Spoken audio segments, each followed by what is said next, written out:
আজকাল কান পাতলেই শুধু শোনা যায় গেল গেল রব, সব গেল সব গেল। সমাজ গেল, বড় মানুষরা গেল, ছোট ছোট ছেলেমেয়েরা গেল, রুচি গেল, দৃষ্টি গেল, সমস্ত কিছু শুধু গেল, এলো না কিছুই। এখন নাকি আর সমাজটা ভালো মানুষের বসবাসযোগ্য নেই, সবই খারাপ মানুষ, সমস্তই খারাপ।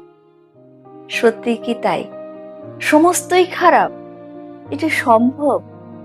তাহলে এত ভালো মানুষ আছেন কি করে? আমরা সেই পাকাল মাছকে জানি তো, যে পাঁকের মধ্যে থেকেও যখন বেরিয়ে আসে তার গায়ে এক ফোঁটাও পাঁক লেগে থাকে না। মানুষরা কি সেরকম নয়? কত ভালো মানুষ আছেন, বেশিরভাগই ভালো মানুষ আছেন।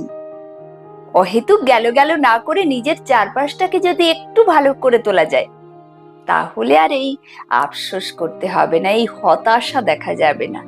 তাহলে বোধহয় আশাব্যঞ্জক কিছু দেখতে পাবে আমাদের ছোটরা, তাই না?